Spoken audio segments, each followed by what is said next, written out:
السلام عليكم. دي قشطة فلاحي عاملينها في البيت، ودي جبنة قريش برضو عاملينها في البيت، وكمان ده مش فلاحي عاملينه في البيت. طعمهم خطير، عمرك ما هتلاقيهم بالنظافة وبالجمال وبالطعم ده، وتكوني كمان واثقة ومتأكدة من نظافتهم ومن جمالهم. هنعملهم في البيت من 2 كيلو لبن بس. هقولك هنعملهم ازاي من 2 كيلو لبن بس. خلوكم معايا دلوقتي، احنا هنعمل المش الفلاحي بإذن الله. حطوا لي بس اللايك كده اول ما تدخلوا، وما تنسوش تشتركوا في القناة وتعلقوا لي تعليق حلو كده زيكم، بيشجعني اكيد.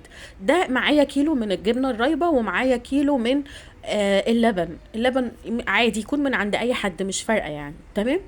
حطيت الجبنه الرايبه، انا الخلاط عندي صغير شويه، يعني دي كبه بس صغيره شويه، فانت لو عندك الخلاط هتخلصي من كل ده في خطوه واحده بس. هتحطي كل المكونات في الخلاط. هنحط ايه بقى؟ هنحط كل الجبنه اللي هي كيلو، وهنحط كل اللبن اللي هو كيلو، وهنحط شطه قرون جايبينها، شطه ناشفه طبعا جايبينها من عند العطار. تمام. وحطيت ملح، وحطيت كمون وكزبره. اهم حاجه الكزبره، على فكره الكزبره مهمه جدا. ضربتهم في الخلاط لحد ما كل حاجه كده اندمجت مع بعضها. بعد كده بقى مسكت البطرمان بتاعي، يكون نظيف جدا مغسول وناشف من بدري، يعني هتكوني عارفه ان انت هتعملي كده، فهتنشفيه من بدري جدا وتغسليه. تمام. ايه بقى الحاجات اللي انا حطيتها؟ حطيت شمر، حطيت ترمس، والترمس طبعا انا غسلاه وهو نشف. تمام. وحطيت كمان حلبة بس نسيت اوريها لكم. يبقى حطيت حلبة، حطيت شمر، حطيت اسمه ايه، ترمس. تمام.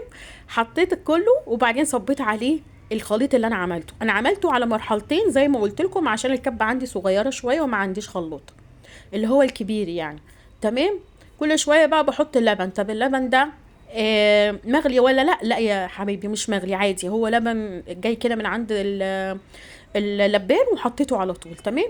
كان عندي شويه كزبره ناشفين بس هم مش مطحونين، فحطيتهم عادي لان كده كده هضربهم في الخلاط. تمام.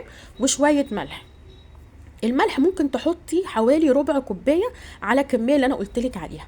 تمام. ربع كوبايه اللي هي المج الصغنون اللي بتاع الشاي ده، على الكميه اللي احنا قلت لك عليها، اللي هي كيلو من اللبن على كيلو من الجبنه. تمام. طيب انا بعد شويه، انت لما تسيبيه هتحسي ان هو تقل شويه يعني. هو دلوقتي خفيف جدا، لكن لما يقعد هيتقل معاكي جدا. تمام.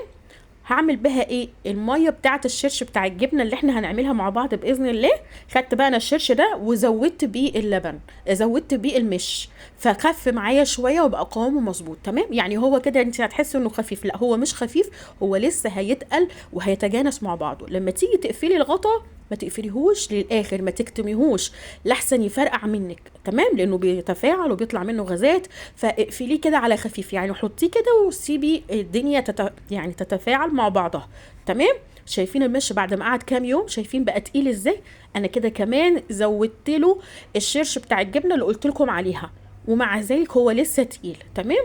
ودي القشطه اللي خدناها من الجبنه القريش اللي احنا عملناها، ودي الجبنه القريش. الفيديو الجاي ان شاء الله هنزل لكم القشطه وهنزل لكم الجبنه باذن الله، يا الفيديو الجاي يا الفيديو اللي بعده، بس ما حبيتش ان الموضوع انزل لكم كله في فيديو واحد، هيبقى طويل عليكم جدا.